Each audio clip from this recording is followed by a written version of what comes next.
Tahukah kamu bahwa dulunya agama itu tidak ada di dalam KTP?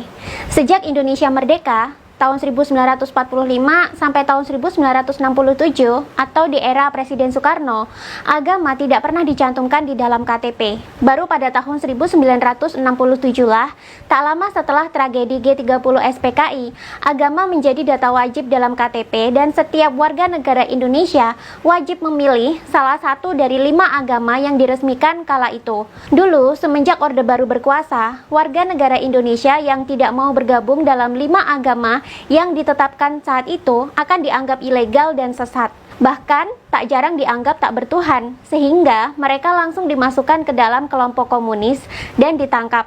Setelah ditangkap, nasib mereka banyak yang tidak diketahui rimbanya. Banyak di antaranya tak pernah kembali ke keluarga dengan selamat, alias tinggal nama. Agama sudah lama dipolitisasi. Agama kini tak lagi sekedar menjadi jalan untuk menata moral manusia dan menjadi jalan manusia untuk berhubungan dengan Sang Pencipta. Lebih dari itu, agama yang memiliki perintilan yang kompleks sudah berkali-kali dijadikan alat politik untuk mengontrol masyarakat dan melegitimasi kekuasaan. Kolom agama di KTP Indonesia adalah warisan kelam Orde Baru yang menggunakan agama sebagai legitimasi politik dan kekuasaan. Hal ini tak hanya terjadi di Indonesia saja sebenarnya. Penggunaan agama sebagai legitimasi politik sudah sering terjadi di Eropa sejak dimulainya revolusi industri dan kolonialisme. Jika kalian pernah mendengar istilah Gold, Glory, Gospel yang diusung para kolonialisme Eropa, itulah salah satu contoh klasik penggunaan agama sebagai senjata politik dan penjajahan demi keuntungan ekonomi. Kala itu, agama yang digunakan adalah agama Kristen. Kini, agama Kristen sudah kehilangan pamornya sebagai alat politik. Agama selanjutnya yang bergeser menjadi alat politik adalah Islam. Mengapa Islam yang jadi alat politik? Sebab Islam adalah agama terbesar kedua di dunia. Dan kebetulan, negara-negara yang menganut agama Islam semuanya memiliki potensi sumber daya alam triliunan dolar. Tentu saja hal ini akan membuat panas telinga kaum-kaum agamis yang semenjak dulu menolak wacana bahwa agama telah dijadikan alat politik. Namun inilah yang terjadi saat ini. Dan kamu wajib tahu dan sadar jika tak ingin Indonesia berakhir sama seperti Timur Tengah yang terus-menerus dilanda perang dan konflik.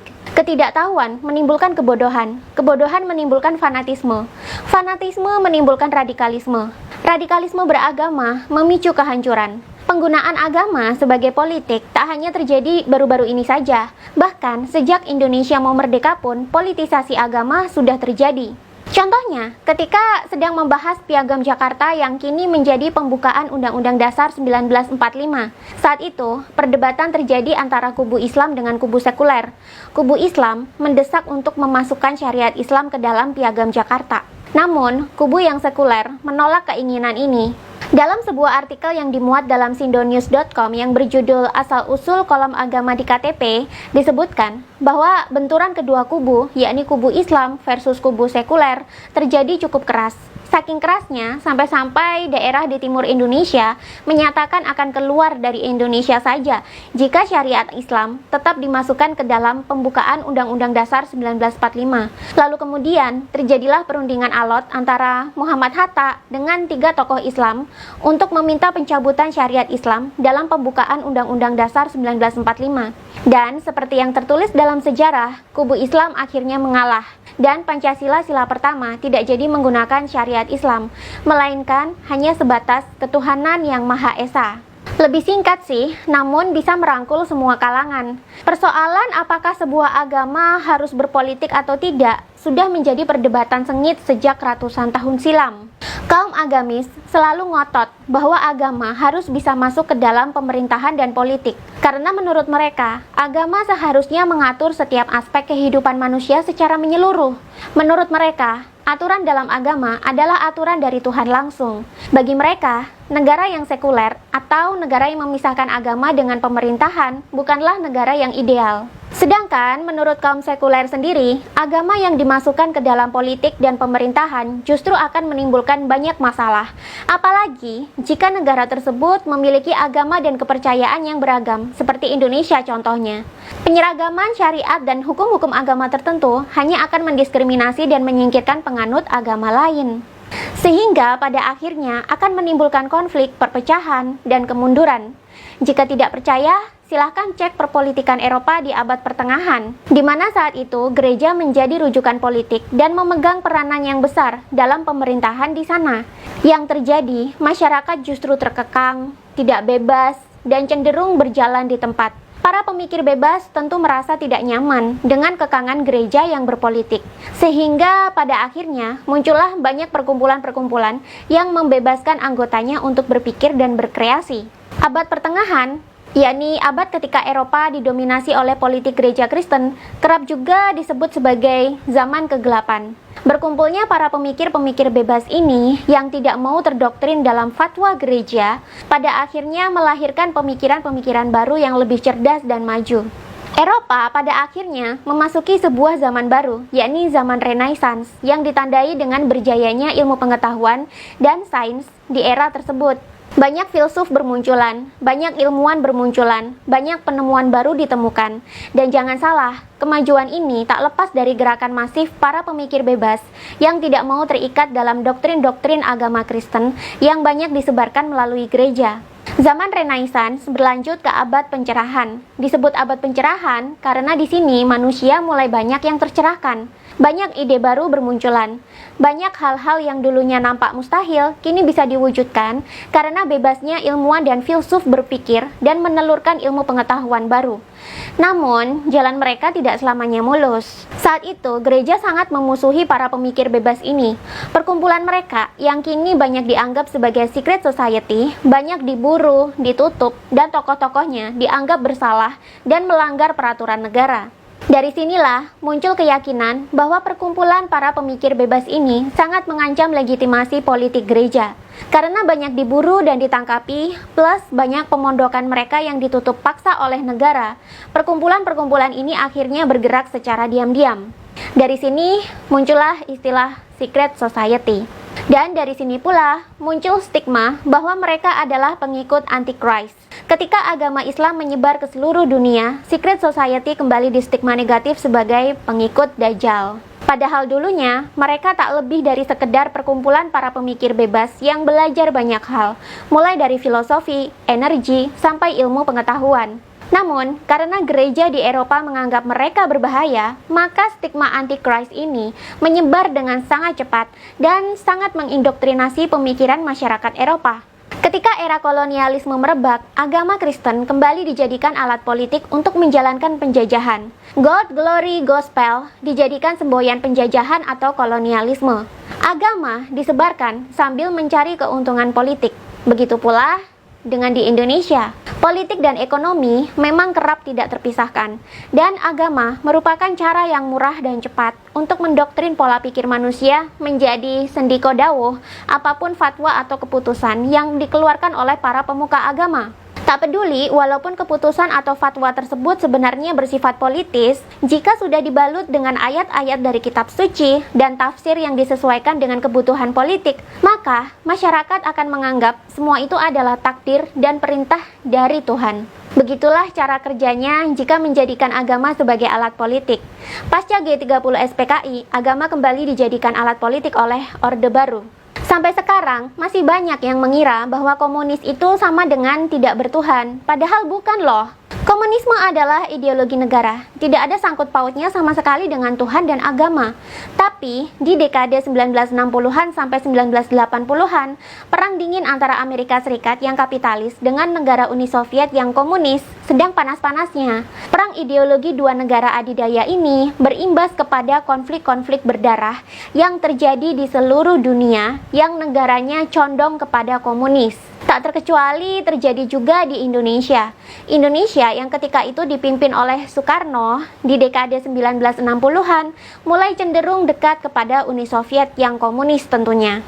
Apalagi saat itu terjadi perebutan kekuasaan atas Papua Barat antara Indonesia versus Belanda. Belanda sendiri adalah sekutu Amerika Serikat.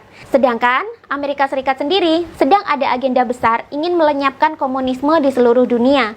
Mengapa komunisme harus dilenyapkan? Karena jika komunisme tidak dilenyapkan, maka kapitalisme akan sulit menyebar, globalisasi akan sulit dilakukan. Sedangkan Amerika Serikat sendiri adalah sarangnya globalis yang kerjaan mereka setiap hari hanya mencari cuan dari perusahaan-perusahaan global yang mereka dirikan.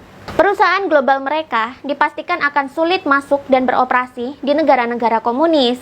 Karena itu, Uni Soviet dan negara-negara lain yang cenderung komunis harus dihancurkan. Indonesia jelas masuk dalam daftar. Karena itu, ada tragedi G30 SPKI yang tak lepas dari campur tangan CIA atau Badan Intelijen Amerika Serikat. Pasca tragedi G30 SPKI, semua elemen masyarakat yang berafiliasi dengan komunisme ditangkap dan diberangus atau dibantai. Soeharto yang naik sebagai presiden menetapkan kebijakan baru untuk membersihkan komunisme di Indonesia, yakni dengan menetapkan 5 agama resmi dan memaksa rakyat untuk memilih 5 agama resmi tersebut. Agama akhirnya menjadi paksaan untuk agenda politik besar. Agama menjadi alat kontrol masyarakat. Pada saat itu, Indonesia tidak hanya percaya kepada 5 agama itu saja, tapi banyak sekali aliran-aliran kepercayaan yang tersebar mulai dari Pulau Sumatera hingga Papua. Ada banyak agama lokal yang menjadi kepercayaan asli dan lebih tua usianya daripada agama Islam, Kristen, Hindu, dan Buddha yang masih dianut dan dijalankan oleh penduduk. Namun karena pemerintah tidak mengakuinya, maka mereka harus memilih salah satu dari 5 agama tersebut, atau mereka akan dimasukkan ke dalam kelompok komunis dan kemudian ditangkap dan tidak pernah bisa kembali. Akibatnya, sampai sekarang, Indonesia jadi terkotak-kotak hanya sebatas pada agama yang diresmikan negara itu tadi, yang jumlahnya 5. Kalau sekarang sih jumlahnya jadi 6, nambah Konghucu. Agama sampai sekarang menjadi paksaan dalam norma masyarakat.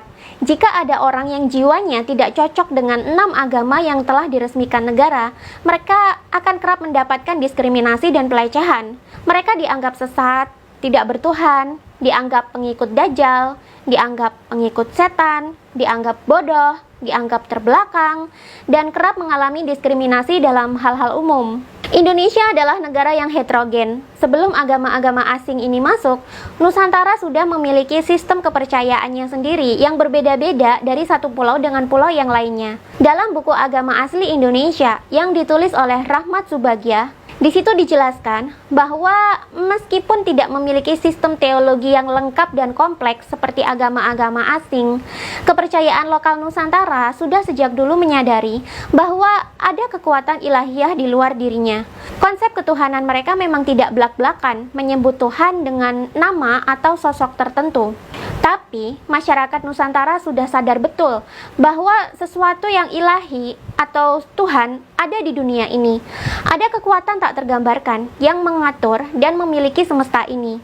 Namun, karena dulu konsep kepercayaan Nusantara tidak kompleks seperti agama-agama asing, yakni tidak punya nabi, tidak punya kitab suci yang baku, keberadaan penganut kepercayaan lokal ini kerap dipinggirkan dan mendapatkan diskriminasi, bahkan dianggap terbelakang. Dan agama-agama pendatanglah yang dianggap mengadapkan leluhur-leluhur Nusantara yang dianggap terbelakang ini. Sebenarnya, para leluhur di sejumlah suku sudah mempraktekkan beragam ritual rohaniah sebelum kedatangan Hindu, Buddha, Kristen, dan Islam. Ritual-ritual tersebut dijalankan secara rutin, namun pada kelanjutannya, ritual tersebut terdesak oleh datangnya agama-agama baru di Indonesia. Sampai sekarang, ritual kuno yang masih bertahan dalam dominasi agama asing mulai langka bisa ditemukan. Ritual itu pun kini dianggap sebagai budaya etnik supaya tidak bergesekan dengan agama-agama pendatang yang menjadi mayoritas. Menurut Rahmat Subagja, agama asli Nusantara sepanjang sejarah berulang kali mengalami krisis eksistensi. Dia terancam setiap kali didampingi oleh agama-agama yang datang dari luar. Agama-agama baru ini tidak saja unggul dalam perlengkapan doktriner, tapi mereka juga unggul dalam bidang kenegaraan dan lambat laun berfungsi sebagai ideologi negara di bawah kekuasaan sentral yang sakral. Jika kita lihat agama-agama besar di dunia ini, tidak ada agama yang menjadi besar dan memiliki banyak pengikut jika tidak masuk ke dalam negara atau politik. Dengan mencampuri urusan politik, maka pihak agamis dapat meminta pemerintah untuk mengeluarkan kebijakan dan anggaran dana untuk membesarkan agama tersebut, sehingga pengikutnya bertambah dan doktrinnya meluas. Kristen begitu, Islam begitu, Hindu pun begitu di India sana. Sedangkan agama-agama yang tidak berpolitik justru menjadi minoritas dan banyak juga di antaranya mengalami pemusnahan karena dominasi agama-agama yang berpolitik. Sejarah kelam percampuran agama ke dalam politik kerap meninggalkan perpecahan, perang, dan pertumpahan darah. Namun demikian, sampai sekarang agama masih menjadi kendaraan yang dinilai murah dan cepat untuk meraih kekuasaan. Kenapa? Karena agama memiliki doktrin yang berdasarkan pada kitab suci dan tafsirnya bisa disesuaikan dengan kebutuhan politik. Ketika doktrin agama disebarkan, maka masyarakat, apalagi jika kesadaran dan akal sehatnya rendah, akan menelan mentah-mentah semua doktrin, fatwa, dan keputusan pemuka agama sebagai perintah atau titah Tuhan. Tidak peduli bahwa agama itu ternyata sudah dipolitisasi. Tentu saja, konten ini akan membuat panas kaum agamis dan membuat saya akan menerima konsekuensi untuk dicap sebagai sekuler yang mungkin membenci agama. Padahal kenyataannya saya tidak membenci agama sama sekali. Saya mempelajari banyak agama dan saya menemukan bahwa agama di zaman ini sudah melenceng jauh dari fungsinya sebagai media pengembangan rohani manusia. Agama yang seharusnya bekerja di ranah rohani dan mengembangkan budi pekerti manusia malah bertransformasi menjadi alat paksa politik yang bersifat doktrinal dan menakut-nakuti. Ketika seorang penguasa mampu menguasai agama, maka ia mampu menguasai masyarakat. Beragama seharusnya menjadikan manusia itu bermoral baik, bukannya dijadikan doktrin untuk mengendalikan pola pikir masyarakat sebagai pesanan politik tertentu. Agama harusnya menjadi sesuatu yang personal, menghasilkan perangai baik dalam masing-masing orang. Barulah dengan perangai baik ini, manusia menjalankan pemerintahan. Bukannya malah doktrin agama dipakai untuk membuat peraturan dan undang-undang negara. Ini jelas tidak sehat dan salah kaprah. Eropa sudah pernah jatuh ke dalam abad ke-8, di mana saat itu gereja berpolitik dan menekan kebebasan masyarakat. Kini, Indonesia yang berbarengan dengan negara-negara Timur Tengah lainnya sedang mengulang abad ke-8 di Eropa dulu, dengan agama yang berbeda dan dengan lokasi yang baru. Selama kita mencecap agama tanpa akal sehat dan kesadaran, maka kita akan mengulang kejatuhan negara-negara Timur Tengah itu di sini. Timur Tengah sudah berkali-kali hancur akibat penggunaan agama dalam politik. Indonesia jangan sampai mengulang hal yang sama.